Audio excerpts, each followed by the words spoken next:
Hello everyone, welcome back. I'm Bumi and today we are watching Sun Yat-sen, A Killing in Hong Kong by the channel Extra Credits. Yes, this one was suggested by CJ Ricio over here. And yeah, I don't really know the guy. This looks to be like a history thing, and I'm not really good with history, especially history from other countries. As far as the channel goes, it has a lot of subs. Let me check.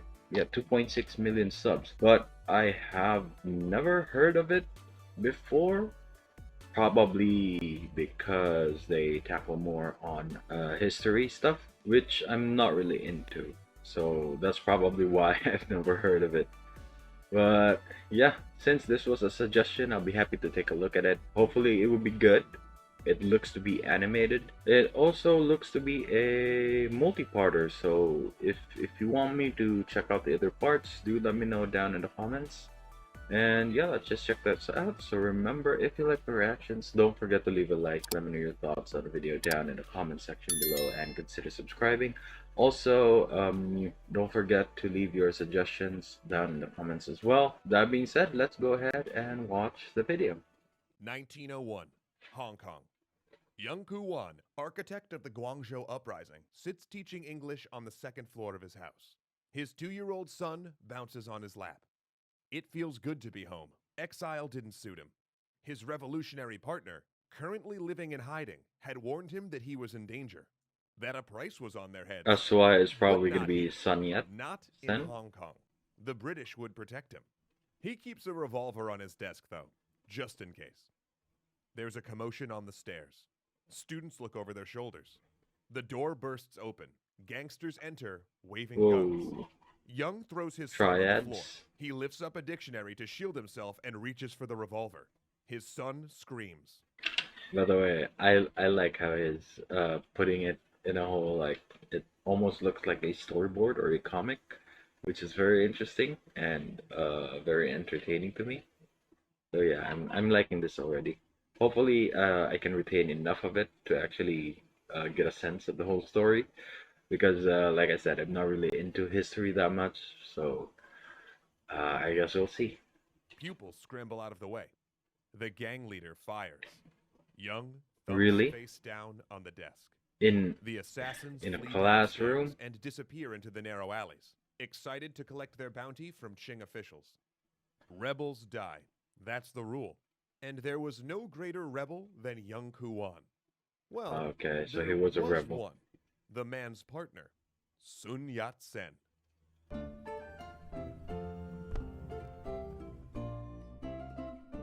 Oh, I like the intro. Honolulu, Hawaii, Simple. 1879.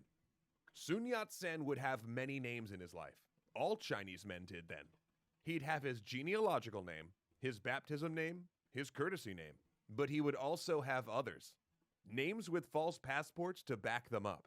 Names he'd Ooh. use in hiding. Because Sun was a dangerous man. The Qing were right to fear him. After all, he'd bring 2,000 years of imperial rule crashing down. House of But Cards. in 1879, he was just Sun Wen, a student in Hawaii, one of 7 Chinese at his largely Hawaiian Anglican boarding school. He'd been born in southern China, the son of poor peasants, at a time when there was little opportunity for boys like him. His family were not scholars who could get him a government position. The stagnant economy promised no upward mobility. Instability ruled back home. The largest revolt in centuries, the Taiping Rebellion, had ended only 2 years I have before no his idea birth. what that is. Ever since the British took Hong Kong in the Opium Wars, foreign countries were scrambling for larger and larger chunks of Chinese territory. Now, they were flooding the market with cheap manufactured goods, putting Chinese artisans out of work. Foreign steamships sailed up. Now that's funny, because because right now it's the exact opposite is happening.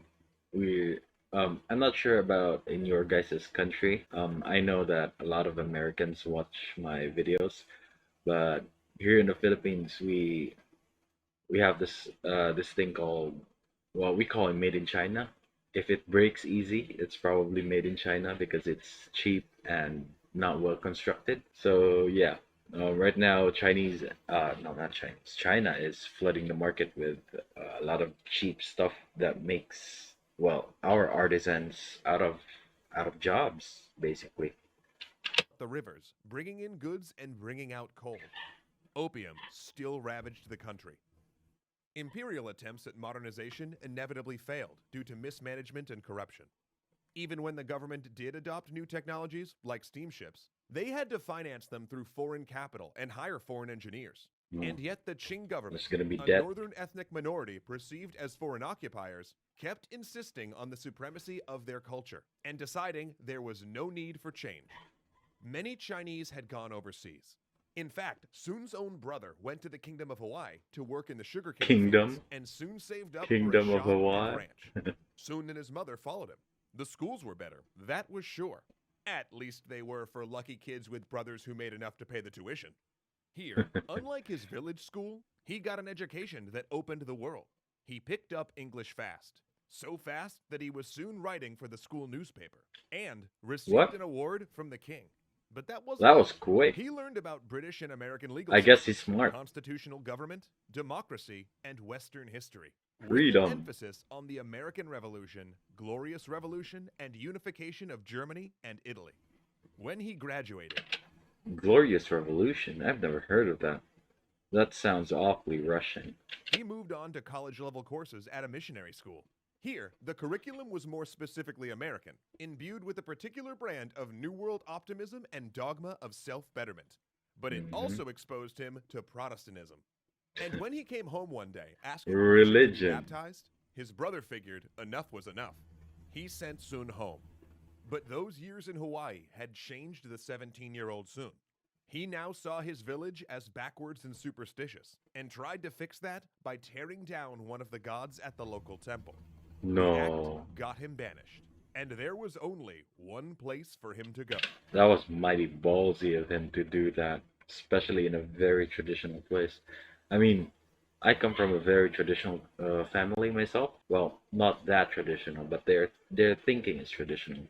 So, as someone who likes to look forward and is how do you call this, moderately progressive, I wouldn't say count myself as very progressive. I don't think. Actually, I don't know.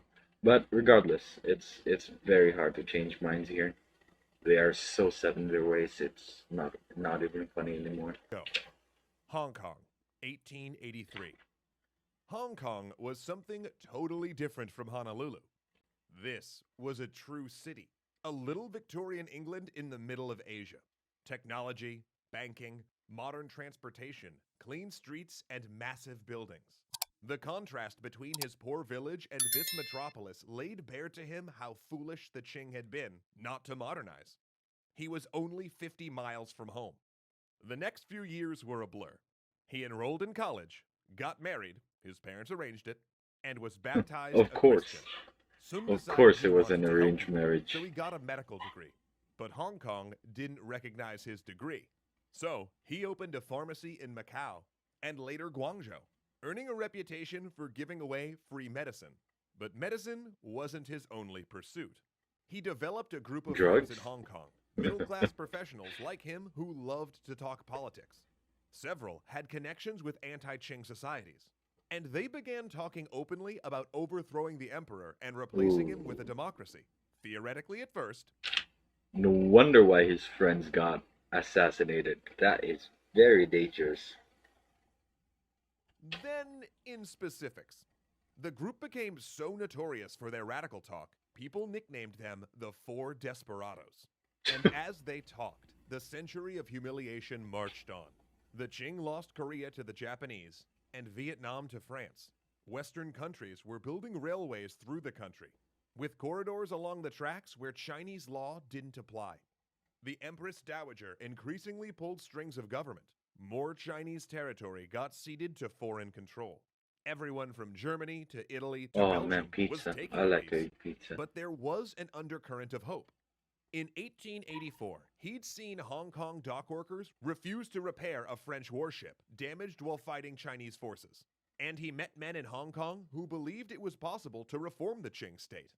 He found their arguments persuasive and decided to offer his ideas directly to the government. In 1894, he traveled to Beijing, both to see the capital and to file a Not a petition with good his idea. recommendations for reforming agriculture, opening free trade, and leveraging China's human skill. He tried to deliver the letter to a government official known as a champion of reform.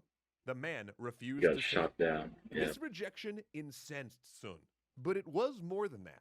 The wealth he saw displayed in Beijing, the open corruption, drove every thought of reform from his mind. The ineffectual Qing must be overthrown, and he knew just where to start. Honolulu, 20 They already have plans for it drawn up. So this should be very interesting. men crowd into a two-story wooden house. Dr. Sun is there, along with his brother. They all know what this gathering is about. This is the first meeting of the Revived China Society, a secret revolutionary organization dedicated to overthrowing the Qing. I'm a doctor, says Sun, but before treating my patients, I must first cure my country. But to do that, he would need money. This overseas chapter will primarily be a fundraising organization. His brother had agreed to sell some of his property to help the fight. Could he count on these men? Turns out, he could. Some sold businesses. Others gave what they could or organized fundraising events. Sun's electric This is a speeches big began movement, then. attracting crowds in Honolulu's Chinatown. There were 5,000 Chinese in Hawaii, he'd say. If each person gave him $1, that would be $5,000 towards the revolution. A few would give more than that. And that would be a lot during those times, right? So they have good funding for this. Volunteering to come back and fight when the time came. It came sooner than anyone thought. China had fared badly in the Sino-Japanese War, suffering a series of embarrassing naval defeats that had once again exposed the corruption and incompetence of the Qing. The time was right. 3 months after founding the Revived China Society in Honolulu, Sun returned to Hong Kong to establish its Whoa, global that was headquarters. quick. But this Revived China Society, disguised as a social club, was more than a fundraising group. Renewing contacts from his college years, he met up with Young Kuan, founder of a literary society. This is the guy that like died. his social club, actually a revolutionary group. Unlike Sun, Young had deep contacts in Hong Kong and with the anti-Qing secret societies that operated in southern China. He'd been cultivating them for a revolt and acquiring weapons for 3 years. Some of these secret societies were the infamous triads, who in their centuries of anti-Qing resistance frequently turned to organized crime.